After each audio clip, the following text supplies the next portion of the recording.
नमस्कार बंधुरा आमी रुमेला रुबिस टेस्ट एंड ट्रैवल्स सकलके अनेक अनेक स्वागत। आजके रेसिपि निरामिष और आमिष पद्धतिते चाल कुमड़ो।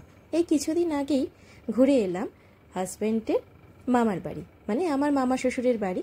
সেখানে মামিদের রান্না করা দুটো রেসিপি আমি আমার ফ্রেন্ডস আর ফলোয়ার্সের সঙ্গে শেয়ার করছি। এই বিশাল চাল কুমড়োটা, মানে এই রকম চাল কুমড়ো আমি আগে কোনোদিন দেখিনি। বাড়িতে হওয়া এই চাল কুমড়োটা আমার শ্বশুরমশাই কেটে দিচ্ছেন। তারপর ঠিক কিভাবে আমরা রান্না করলাম, মানে আমার মামিরা রান্না করলেন, সেগুলোই আমি দেখাবো। পুরো ভিডিওটা ধৈর্য সহকারে দেখতে থাকুন। এরকম অ্যাটমসফিয়ার সত্যি আমি অনেক অনেক দিন মিস করেছি। তাই কলকাতায় আসার সঙ্গে সঙ্গে সুযোগটা একেবারেই ছাড়িনি। বিশেষ করে কৃষ্ণনগরের থেকে আরেকটু দূরে শক্তিনগর হচ্ছে আমার হাজব্যান্ডের মামার বাড়ি। সেখানে মফস্বল এরিয়ার খাবার দাবার, প্রকৃতি বলুন, একেবারে খাঁটি যাকে বলে, যেটা আমরা শহুরে পরিবেশে একেবারেই পাই না। তাই এইগুলোকে সচক্ষে দেখা আর সেগুলো স্মৃতি হিসেবে ভিডিও করা ভীষণ ভীষণ ভালো লাগছিল। সত্যি কথা বলুন তো, এরকম চাল কুমড়ো কি বাজারে দেখতে পাওয়া যায়? আমার তো মনে হয় একেবারেই নয়। কদাচিৎ কচিৎ কেউ যদি এরকম চাল কুমড়ো দেখে থাকেন বা কারুর বাড়িতে হয়ে থাকে বা কারুর রিলেটিভসের বাড়িতে হয়ে থাকে, সেগুলো কমেন্ট বক্সে লিখে আমাকে অবশ্যই জানাবেন।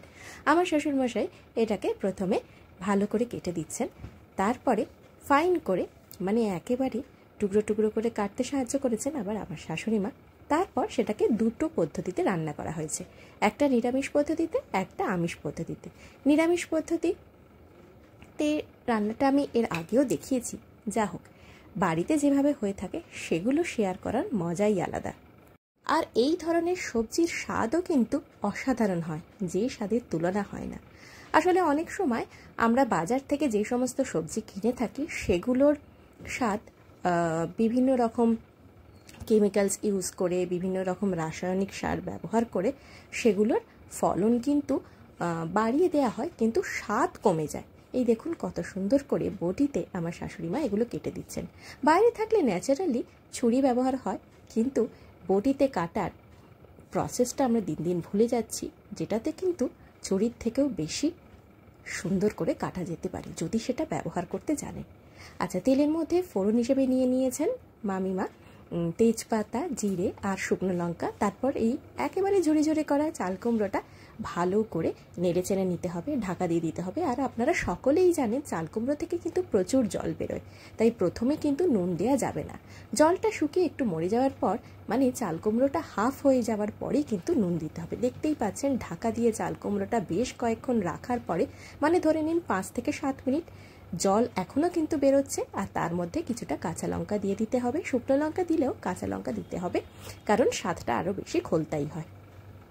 এবার এর মধ্যে নুন, হলুদ আর জিরে ধনে গুঁড়ো অ্যাজ ইউজুয়াল যে কোনো রেসিপিতে আমরা দিয়ে থাকি সেটা দেব। আর মামিমা এখানে এক্সট্রা ব্যবহার করেছেন একটু সবজি মশলা।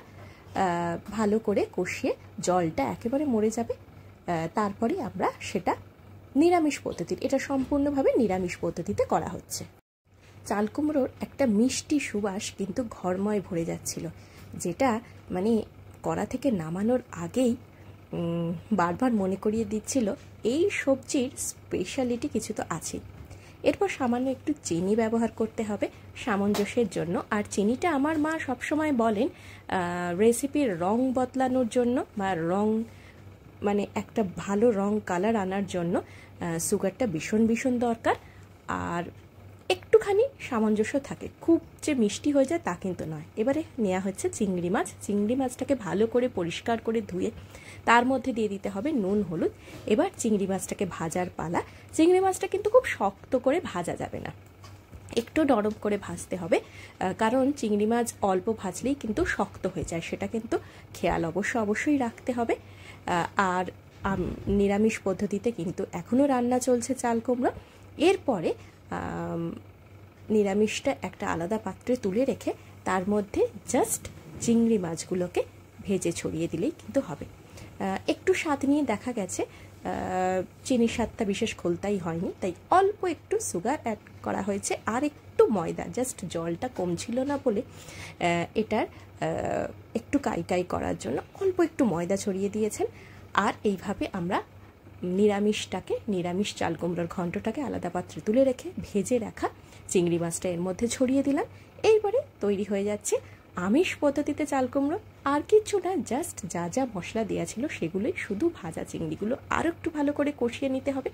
আপনারা বাড়িতে চাল কুমড়ো ঠিক কীভাবে রান্না করেন, চাল কুমড়োর ঘন্ট কীভাবে করে থাকেন, নারকেল ইউজ করেন কি না, কী পদ্ধতিতে করেন, অবশ্যই আমাকে জানাবেন।